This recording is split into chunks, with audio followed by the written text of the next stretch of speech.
Hi, my name is Carly Kattenberg, and today we will be discussing an introduction to the Old Testament. The Bible is made up of 66 books.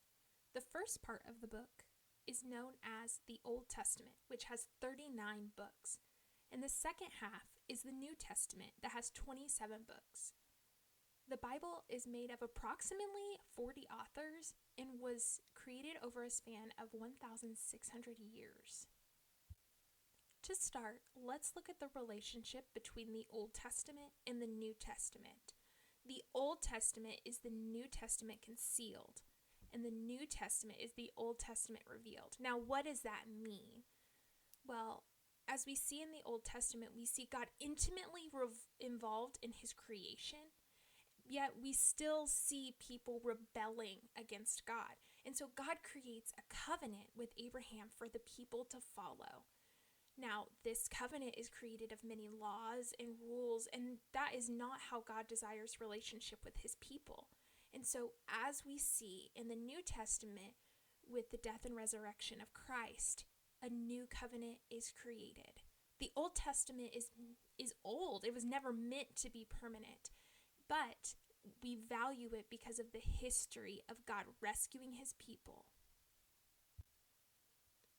So the Old Testament has 5 parts: the law, history, poetry, major prophets, and minor prophets. Today we will be looking at the law, which is the first 5 books of the Bible, also known as the Pentateuch.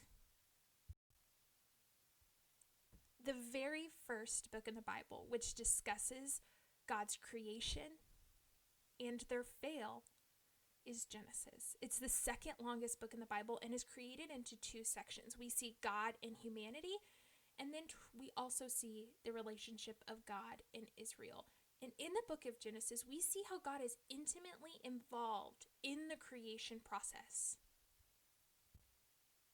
The second book in the Old Testament is Exodus. When we look at Genesis, we see God creating his people and then his people falling into sin.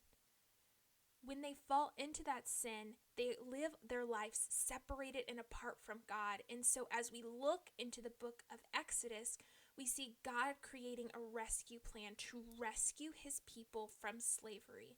And then we also see God connecting with a man named Abraham and him creating a covenant for the Israelite people.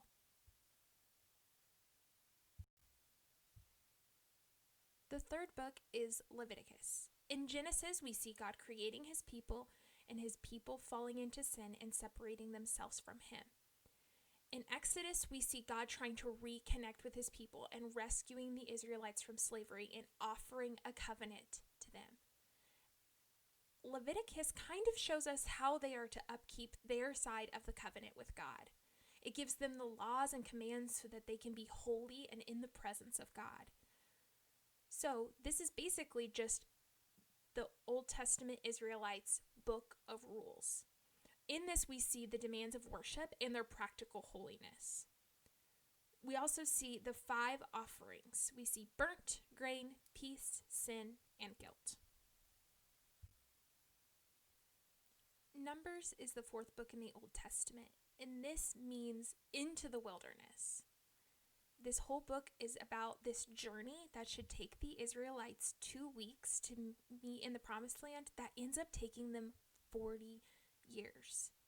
Really, it's just a book about God's redemption and his people just continuing to rebel against him, yet God continuing to keep up his end of the covenant. The 5th book is Deuteronomy. Now, in Deuteronomy, we see that the first generation of Israelites has begun to die off. Their leader shifts over to Joshua, and Joshua leads them into the Promised Land. Now, these are the second generation that are leading into this, and so God renews his covenant with his people as they enter into the Promised Land. God also reminds the Israelites through Joshua of what he is asking of them as they enter into covenant with him. Genesis, Exodus, Leviticus, Numbers, and Deuteronomy. They're the first 5 books of the Old Testament. And really, there's so much more to unpack. But as we look at them, we see God's creation and his love for his people, even when we rebel against him. I'm so thankful for the new covenant that God created with us, but I don't know if I would be as thankful as I am if I didn't see the Old Testament and God's rescue plan throughout history. Thank you so much for watching.